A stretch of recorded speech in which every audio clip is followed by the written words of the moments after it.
어머니는 제가 태어나자마자 돌아가셨고 아버지의 얼굴은 기억나지도 않습니다. 아버지는 어머니가 돌아가시고 나서 태어난 저를 버리고 집을 떠나 도망가셨거든요. 다른 여자가 있었던 건지 혹은 그 외에 또 다른 이유가 있었던 건지 저는 알지 못합니다. 그저 확실한 것은 아버지가 아직 어린 나이인 저를 책임지고 싶지 않다고 이야기하면서 막무가내로 친할머니에게 저를 맡기고 집을 나갔다고 해요. 때문에 할머니는 어릴 때부터 저를 키워주셨습니다. 저는 초등학교에 들어가기 전까지만 해도 친할머니가 제 친엄마인 줄 알았어요. 그래서 엄마라고 부르고 다녔죠. 나중 되어서야 엄마가 아닌 할머니라는 걸 알게 되고 힘겹게 호칭을 할머니로 굳혔습니다. 할머니는 언제나 저를 사랑해 주시는 분이었어요. 그리고 아버지가 버리고 간 저를 무척이나 안쓰러워하셨죠. 용남이 그 녀석은 어떻게 이렇게 예쁜 딸을 두고 집을 나갈 수가 있을까? 할머니는 당신 자식인 아버지를 그리워하기도 했지만 무엇보다도 저에 대한 걱정을 가장 많이 하셨습니다. 혹시나 학교 다닐 때 제가 부모가 없다고 놀림이라도 받을까봐 할머니는 친구들이 그런 걸로 뭐라고 하면 머리채라도 쥐어 잡으라고 가르쳤고, 제가 부모님의 빈자리가 느껴지지 않게 하기 위해서 늘 저를 데리고 시장이라던가 이곳저곳 함께 다녀주셨어요. 또 할머니 말고 그런 저를 돌봐준 분이 한 분 더 계세요. 바로 작은 아버지입니다. 작은 아버지는 결혼도 하지 않았기 때문에 쭉 혼자 사셨는데 그 덕분인지 저를 정말로 친자식처럼 생각하셨어요. 예를 들어 학교에서 선생님과 부모님 면담이 필요할 때는 작은 아버지가 대신 가주시기도 했고, 어쩌다가 할머니와 시간 보내기 힘들 때면 작은 아버지가 대신 저와 함께 있어주기도 했습니다. 먹고 싶은 거 있으면 언제든지 이 작은 아빠한테 이야기하렴. 부모님이 없다는 것은 언젠가부터 자연스럽게 깨닫고 있었습니다. 친할머니와 작은 아버지와 살고 있는 제가 남들과는 달리 평범하지 않다는 것도 알고 있었어요. 하지만 괜찮았습니다. 저를 놀리는 애들도 있었지만 그런 건 무시하기 쉬웠고, 무엇보다도 할머니도 작은 아버지도 저를 진심으로 좋아해 주셨으니까요. 비록 부모님에게 사랑받지 못했지만 그 빈자리를 작은 아버지와 할머니가 꽉 채워주셨어요. 공부도 열심히 하고 친구들과 좋은 교우 관계를 유지하는 저를 작은 아버지와 친할머니는 언제나 칭찬해 주셨어요. 우리 예쁜 손녀, 어쩜 이렇게 착하고 바르게 자랐을꼬. 열심히 공부해서 나중에 훌륭한 사람이 되려무나. 두 분은 저를 그만큼 사랑하고 아껴주셨지만 한편으로는 부모님이 없는 저를 안쓰럽게 여기기도 하셨습니다. 특히나 친할머니는 저에게 느껴질 정도로 아버지의 이야기를 최대한 하지 않았어요. 제가 어쩌다 아버지에 대해 이야기를 꺼내도 할머니는 못 들은 척 어물어물하다가 다른 이야기로 화제를 넘기곤 했죠. 물론 할머니도 집 나간 아들인 아버지에 대해 이야기하기 힘드셨을 거예요. 하지만 친할머니는 친할머니 본인이 힘든 것보다도 아직 어린 제가 자신을 버리고 간 아버지 때문에 마음의 상처가 많이 남아있을 거라고 생각하셨고, 그로 인해 언제나 제가 심적으로 많은 고통을 받고 있지는 않을지 그에 대한 걱정이 많은 분이었습니다. 내가 우리 유진이만 보면 안쓰러워 죽겠어. 저렇게 착하구먼. 근데 왜 용남이 그 녀석은 이렇게 예쁜 지 새끼를 내버려 두고 집을 나갔는지. 어느 날 새벽 제가 잠들어 있는 줄 알았는지 작은 아빠와 거실에서 이야기하며 눈물을 훔치는 할머니의 모습을 보고 나서야 저는 할머니가 제 생각보다 저를 더 깊게 생각해 주신다는 걸 알 수 있었습니다. 그때부터 저는 일부러 아버지 이야기를 꺼내지 않았습니다. 저에게는 그저 할머니, 그리고 저를 도와주시는 작은 아버지만 있으면 충분했으니까요. 그렇게 저는 중학교를 입학할 때까지 별다른 문제 없이 학교 생활을 했습니다. 초등학교 6학년이 됐을 때는 전교회장까지 하면서 친구들도 많이 사귀었죠. 성격 자체가 워낙 사교적이었던지라 새로운 사람을 만나는 건 제게 어렵지 않았습니다. 친구들도 다 저를 좋아했고 저 역시 그런 친구들을 챙기기 위해서 노력했어요. 지금 생각해보면 그 초등학교 시절이 가장 행복했었던 것 같아요. 왜냐하면 중학교 입학식을 앞두고 저를 사랑해 주시던 작은 아버지가 간암으로 돌아가셨거든요. 저는 작은 아버지가 간암에 걸리신 것조차 모르고 있었습니다. 친할머니와 작은 아버지는 이미 알고 있었는데도 불구하고요. 아직 어린 제가 작은 아빠의 암 소식에 슬퍼할 것을 염두에 둔 할머니가 일부러 얘기하지 않은 거였죠. 할머니, 어떻게 작은아버지가 암에 걸린 걸 얘기 안 해주실 수가 있어요. 그래서 남들보다 뒤늦게 작은아버지 간암 소식을 알게 된 저는 제게 이야기하지 않게 만든 것이 할머니인 것을 알고 할머니를 원망하는 말도 내비쳤습니다. 지금 생각하면 참 후회되는 일이지만 그땐 그랬어요. 조금이라도 일찍 알았다면, 물론 제가 알았다고 해서 작은아버지의 암이 시슨 듯이 낫는다거나 그런 일이 생기진 않는다는 걸 알고 있었습니다. 하지만 적어도 마음의 준비를 했겠죠. 그리고 작은아버지와 더 많은 시간을 보내기 위해 노력했을 테고 조금이라도 더 함께하고자 했을 겁니다. 제가 작은아버지의 간암 소식을 알게 된 지 얼마 지나지 않아 작은아버지가 돌아가셨어요. 저는 당연히 마음의 준비도 하지 못했고 애초에 작은아버지가 이렇게 갑작스레 돌아가실 것을 예상하지 못했기에 너무나 평소와 같은 삶을 지내고 있었습니다. 그게 너무 한이 되더라고요. 만약에 작은아버지가 빨리 돌아가실 수 있다는 걸 알았다면 저는 학교가 끝나면 친구들이랑도 놀지 않고 재빠르게 집에 와서 작은아버지랑 이야기라도 한마디 더 나눴을 겁니다. 그런 후회와 원망 때문에 작은아버지가 돌아가시고 한동안은 일부러 할머니와 대화조차 하지 않았어요. 물론 얼마 안 가서 이렇게 행동하는 게 올바르지 못하다는 것을 알았고 할머니께 죄송하다고 용서를 구했죠. 괜찮다. 내가 우리 손녀 마음 하나 모르고 그게 너에게 더 좋은 길인 줄 알고 숨겼던 게 미안하지. 네가 나한테 사과할 거 없어. 그리고 그런 저를 끌어안으시면서 할머니는 도리어 제게 사과했습니다. 작은아버지의 죽음을 계기로 원래도 가까웠던 저와 할머니의 사이는 더욱더 돈독해졌어요. 사실상 저희가 생활하는 것은 원래 작은아버지가 벌어오시는 돈으로 생활비를 충당했기 때문에 당장 작은아빠가 계시지 않는 지금은 할머니가 생계 유지를 위해 일을 하셨습니다. 그래서 할머니는 다른 집안일을 도우면서 돈을 벌었어요. 그리고 본인은 먹을 것도 아끼고 입을 것도 아끼면서 저에게는 늘 새 옷을 사주려고 노력하셨고 밥도 맛있는 반찬들로만 차려주려고 하셨습니다. 겨우 중학생밖에 되지 않았던 저였지만 할머니가 저를 위해서 얼마나 많이 노력하고 계시는지 알았어요. 현실적으로 제가 할 수 있는 것은 공부밖에 없다고 생각했기 때문에 저는 좋은 성적으로 할머니가 저를 위해 노력하는 모습에 보답하고자 했습니다. 작은아버지가 돌아가시고는 고모들이 가끔씩 찾아오시긴 했어요. 고모들은 부모 없이 할머니와 단둘이 사는 제가 안쓰러웠는지 집에 오실 때면 가끔씩 용돈도 지어주셨고 저를 데리고 유원지 같은 곳에 가주시기도 했습니다. 사실상 친척들이 아니었다면 아무리 할머니가 저와 함께 살려고 했어도 많이 어려웠을 거예요. 하지만 작은아빠를 비롯해 고모들이 친할머니와 저를 조금씩이라도 챙겨줬기 때문에 이래저래 힘든 상황 속에서도 버텨나갈 수 있었죠. 저는 고모들도 너무 좋아했습니다. 특히나 큰 고모는 만약에 제게 어머니가 살아있었다면 이런 느낌이지 않을까라는 생각이 들 정도로 다정하신 분이었어요. 저희 집에 가장 자주 와주셨고 저를 가장 많이 도와주신 분입니다. 물론 그렇다고는 해도 제게는 친할머니가 최고였죠. 저는 할머니가 아니었다면 분명 어디 고아원에서 지금보다 훨씬 더 불우하게 자랐을 테니까요. 저는 학교에서 돌아오면 집에서 가볍게 밥을 차려 먹은 다음 할머니가 일하고 계시는 밭으로 갔습니다.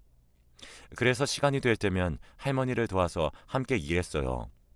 아이고 힘든데 네가 왜 나와서 일을 해? 가서 집에서 쉬고 있어.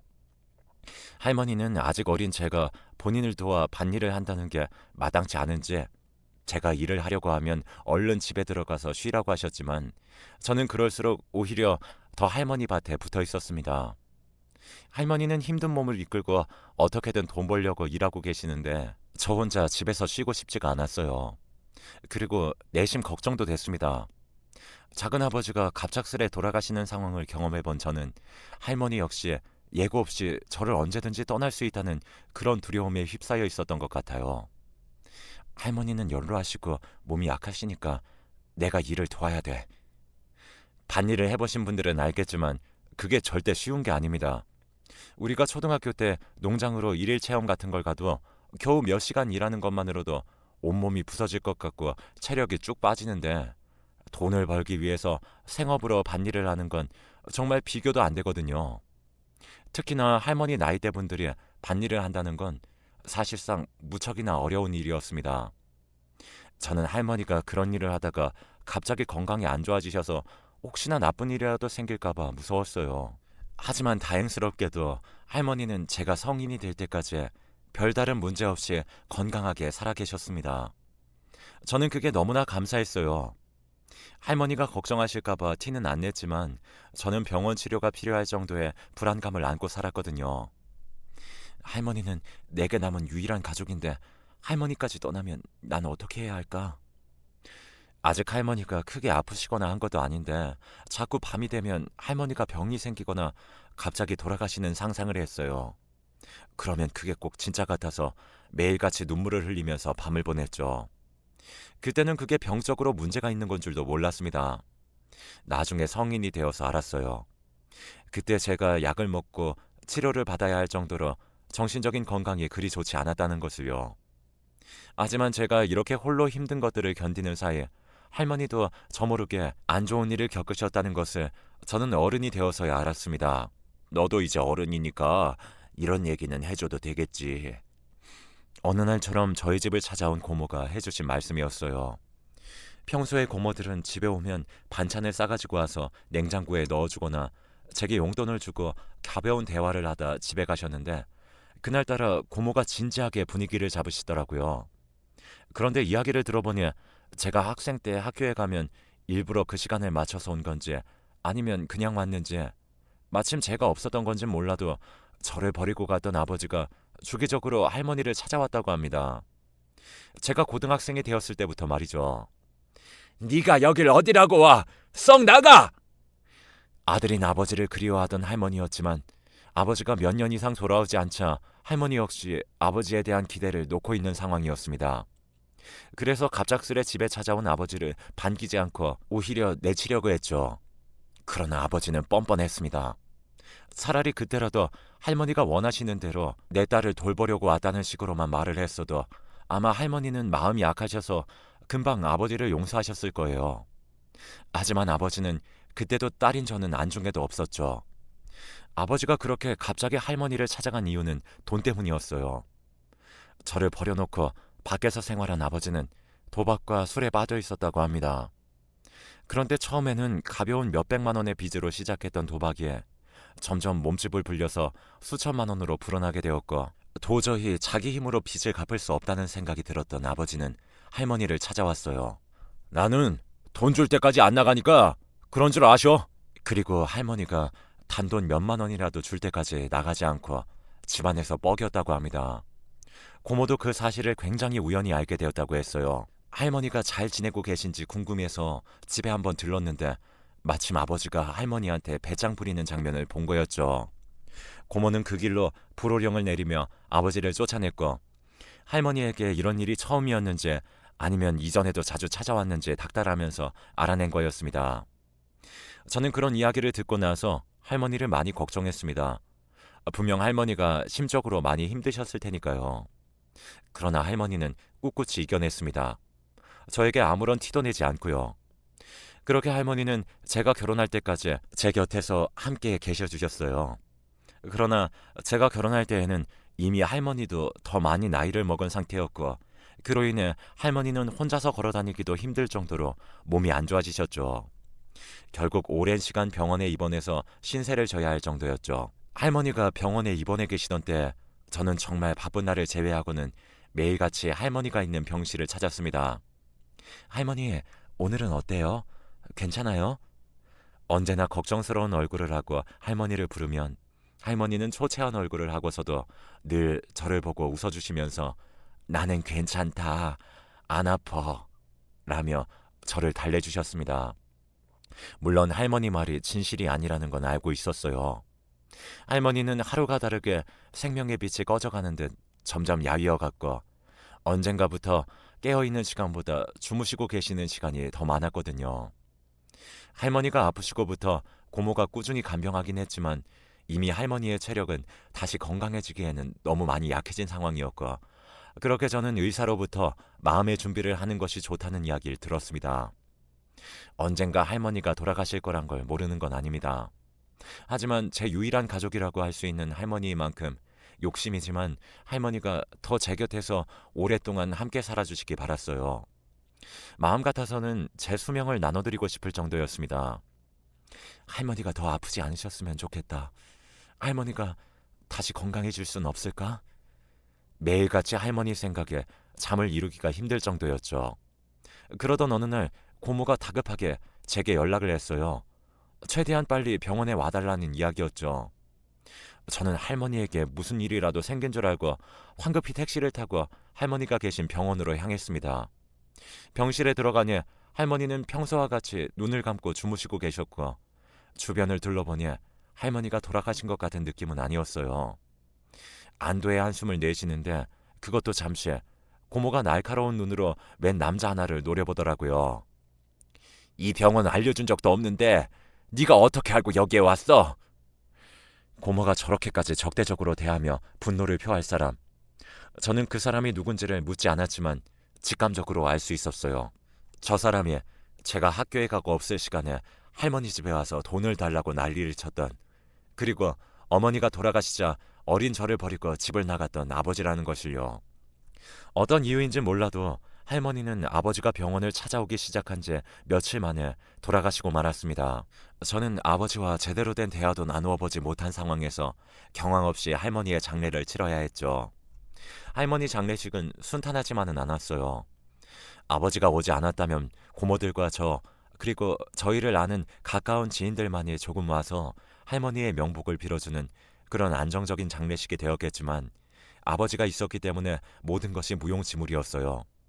왜냐하면 아버지는 할머니가 돌아가신 장례식장에서 조문객들이 없을 때면 작은 방에 고모들을 데리고 들어가서는 유산을 달라고 난리를 쳤거든요. 아무리 시골에서 사는 노인네라도 유산은 있을 거 아니야. 아버지의 주장은 자기가 할머니의 아들이니 할머니의 유산 일부는 자기 몫이라는 거였죠. 틀린 말은 아닙니다. 하지만 지금껏 아들 노릇 한번 제대로 한 적도 없으면서 자기 돈 필요할 때만 친할머니를 찾아와서는 이런 식으로 난리 부리는 아버지의 행동에 당연히 좋아 보이지 않았어요. 그리고 고모들 역시 그런 아버지를 힐난하며 뭐라고 했죠. 너는 정말 정신 못 차렸구나. 엄마 살아계실 때는 네가 찾아와서 그러는 것도 그냥 그러려니 하고 참고 넘겼어. 무엇보다도 엄마가 너한테 뭐라고 하지 말라고 했으니까. 그런데 어떻게 엄마 돌아가시는 날에 이런 식으로 유산 이야기를 할 수가 있어? 그게 자식된 도리라고 생각해? 고모가 아무리 옳은 말을 하며 아버지를 훈계해도 아버지는 눈 하나 깜짝하지 않았어요. 아버지에게 그저 친할머니는 자기에게 부족한 돈을 주는 사람, 그 정도밖에 지나지 않았으니까요. 집안 망신이라고 최대한 조문객들에게 티를 내지 않으려고 했지만 고모들과 아버지는 수시때때로 작은 방에 들어가서 언성을 높이고 싸웠습니다. 그러면 저는 모르는 척 아버지와 고모들을 대신해서 조문객을 맞이해야 했죠. 정말 정신없는 장례식이었습니다. 입관할 때 그리고 화장할 때 할머니를 생각하면서 눈물을 흘렸고 나머지 시간에는 조문객들을 맞이하랴 그리고 싸우는 아버지와 고모들을 신경 쓰랴 할머니의 명복을 기릴 시간도 없었거든요. 장례식이 끝나자마자 아버지는 더욱더 본격적으로 유산을 달라고 난리쳤습니다. 그러는 사이에 고모 한 분이 저를 조용히 불렀어요.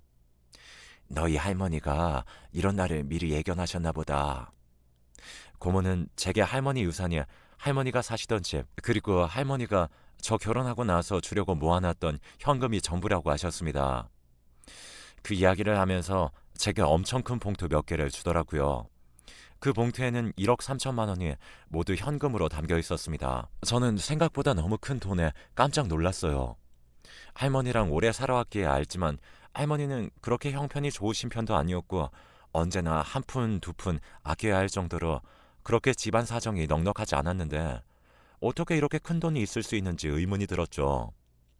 여기에는 할머니가 살던 집을 판 돈도 같이 있어.